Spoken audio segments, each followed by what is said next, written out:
La carta de Pablo a los Gálatas. Fue escrita a varias iglesias en la región de Galacia, donde Pablo había viajado en uno de sus viajes misioneros. Puedes leer la historia en el libro de Hechos. Él escribió esta importante carta con una profunda pasión y frustración. Este es el trasfondo. El cristianismo comenzó como un movimiento judío mesiánico en Jerusalén, pero su mensaje era para toda la humanidad, así que rápidamente se esparció más allá de Israel. Para el tiempo en el que Pablo era misionero, había tantos no judíos como judíos en el movimiento de Jesús, y esto desató un gran debate del que sabemos gracias a Hechos capítulo 15. Históricamente, el pueblo del pacto de Dios estaba enfocado en un grupo étnico, Israel, y ellos se apartaban de los demás debido a las prácticas ordenadas en la Torá, como la circuncisión de los varones, comer kosher y guardar el día de reposo. Y había muchos cristianos judíos que creían que para que todos estos no judíos realmente pudieran ser parte de la familia de Dios, necesitaban obedecer las leyes de la Torá. Algunos de estos cristianos judíos terminaron siendo parte de las iglesias de Galacia.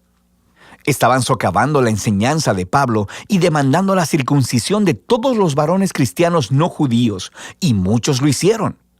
Y cuando Pablo escuchó acerca de esto, se quebrantó su corazón, se molestó, y el resultado fue esta carta. Primero, él reta a los Gálatas con un resumen del mensaje del Evangelio sobre el Mesías crucificado. Luego, les dice que este Evangelio es el que crea la nueva familia multiétnica de Jesús y Abraham.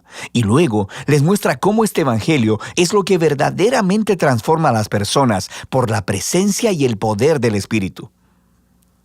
Inicia expresando su desconcierto de que los Gálatas han abrazado un evangelio diferente, el que era promovido por esos cristianos que hablaban mal de Pablo y demandaban la circuncisión. Así que Pablo primero defiende la autenticidad de su mensaje y su autoridad como apóstol.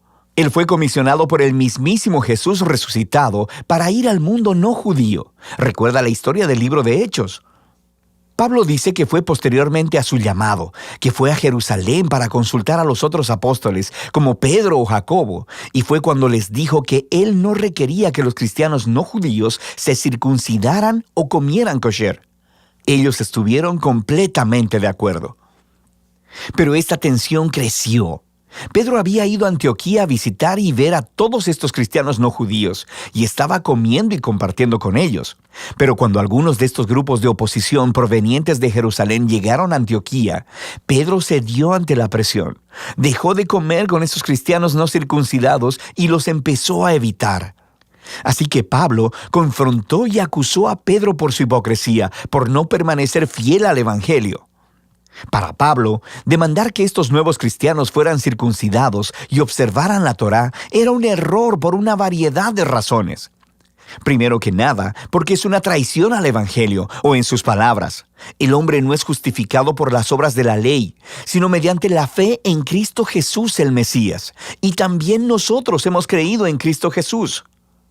Ser justificado, literalmente, ser declarado justo, es un término del Antiguo Testamento con mucha riqueza para Pablo. Describe cuando Dios declara que alguien está en una relación correcta con Él, que está perdonado, que le es otorgado un lugar en la familia de Dios y está siendo transformado por la gracia de Dios. Y es la convicción de Pablo que nadie puede ser justificado por guardar los mandamientos de la Torá, sino solo por la fe de Jesús.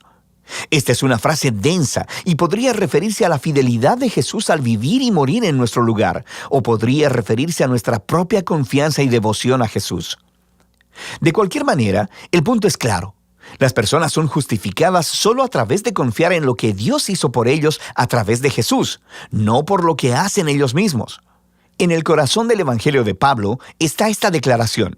Cuando las personas confían en Jesús el Mesías, lo que es cierto de Él se vuelve cierto de ellos. Su vida, muerte y resurrección se vuelven suyas, o en sus palabras, con Cristo he sido crucificado, y ya no soy yo el que vive, sino que Cristo vive en mí. Y la vida que ahora vivo en la carne, la vivo por la fe en el Hijo de Dios, el cual me amó y se entregó a sí mismo por mí. Así que la razón por la que cualquiera puede decir que es recto delante de Dios o que pertenece a la familia del pacto de Jesús no es porque obedece las leyes de la Torá, sino solo por lo que Jesús hizo por ellos y que ellos nunca hubiesen podido hacer por sí mismos. Ahora, este profundo entendimiento de lo que Jesús logró tiene enormes implicaciones para quien ahora puede ser incluido en la familia del pacto de Dios y para lo que significa vivir como miembro de esta familia. Así que Pablo primero se vuelve a las historias de Abraham en Génesis, cómo él fue justificado o declarado justo delante de Dios, simplemente por tener fe al confiar en la promesa de Dios de que un día todas las naciones encontrarían la bendición de Dios a través de él y de su descendencia. El propósito de Dios siempre fue tener una gran familia multiétnica de personas que se relacionen con Él en base a la fe, no a las leyes de la Torá. Pero esto hace que surja una pregunta importante. Entonces, ¿por qué Dios le dio a Israel las leyes de la Torá? Aquí Pablo ofrece una explicación muy breve y densa que después completará en su carta a los romanos. Él observa que las leyes de la Torá fueron dadas a Israel en el monte Sinaí mucho después de la promesa de Dios a Abraham. Y si lees la Torá cuidadosamente, dice Pablo, verás que Dios siempre tuvo la intención de que las leyes fueran una medida temporal. Él dice que las leyes tienen un rol tanto negativo como positivo. Negativamente, las leyes actuaron como una lupa sobre el pecado de Israel. Expusieron cómo Israel compartía la condición humana pecaminosa, rebelándose constantemente contra la ley de Dios. Así que la ley, la cual es buena, terminó declarando culpable a Israel y a toda la humanidad con él. O en sus palabras, la ley lo encerró todo bajo pecado. Pero las leyes también tuvieron un rol positivo. Actuaron como un profesor estricto que mantuvo alineado a Israel hasta la venida del prometido descendiente de Abraham, el Mesías. Y una vez que el Mesías vino, cumplió el propósito de la ley a favor de Israel. Jesús fue el israelita fiel que verdaderamente amó a Dios y al prójimo, y como rey de Israel, murió para llevar la maldición y la consecuencia del fracaso de Israel sobre sí mismo, y así traer redención. Así que ahora, a través de Jesús, el descendiente de Abraham, la bendición de Dios puede llegar a todas las personas, sin importar su etnia, estatus social o género. Para Pablo, requerir que los cristianos no judíos guarden la Torá no tiene sentido. Es actuar como si Jesús no hubiera cumplido la promesa de Dios ni lidiado con nuestro pecado. Ignora la nueva libertad que se ha ganado para nosotros en Jesús y el regalo del Espíritu, y limita la promesa de Dios y su bendición a una familia étnica. Pero, podrían alegar los oponentes de Pablo, las leyes de la Torá son una guía comprobada para vivir de acuerdo con la voluntad de Dios. ¿Cómo van los cristianos no judíos a aprender esto? Pablo responde en los capítulos 5 y 6 al describir cómo la presencia transformadora de Jesús a través del Espíritu es la clave. Las leyes de la Torá son buenas, son sabias, dice Pablo. De hecho, se pueden resumir, como Jesús hizo, en el mandamiento de amar a tu prójimo como a ti mismo. Pero las leyes, por buenas que sean, no le dieron a Israel el poder de obedecerlas. En contraste, la buena nueva es que Jesús sí cumplió las leyes en lugar nuestro, y ahora Él vive en nosotros a través del Espíritu, haciendo a su pueblo los nuevos humanos que cumplen la ley al amar a otros.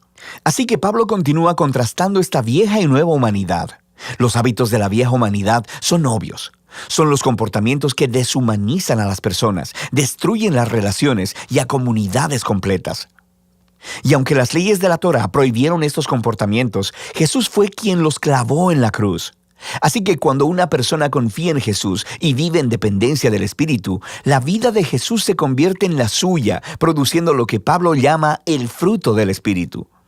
Esta es la manera de vivir que Jesús quiere reproducir en su familia, para que se conviertan en personas de amor, gozo, paz, paciencia, bondad, benignidad, fe, mansedumbre y templanza. Pero este fruto no es automático, dice Pablo. Requiere cultivarse justo como los frutos naturales. O en sus palabras, si vivimos por el Espíritu, andemos también por el Espíritu. Esto requiere intencionalidad. Tenemos que aprender cómo podar nuestros viejos hábitos y cultivar los nuevos.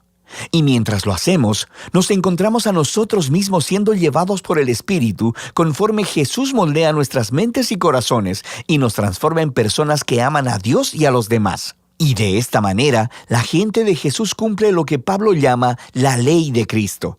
Y al final, Pablo concluye: este requerimiento para que los cristianos guarden la Torá o sean circuncidados es errar al blanco. Lo que realmente importa es la nueva creación de Dios, esta nueva familia multiétnica del Mesías, personas llenas de fe en Jesús, que están aprendiendo a amar a Dios y a otros en el poder del Espíritu. Y de eso se trata la carta a los Gálatas.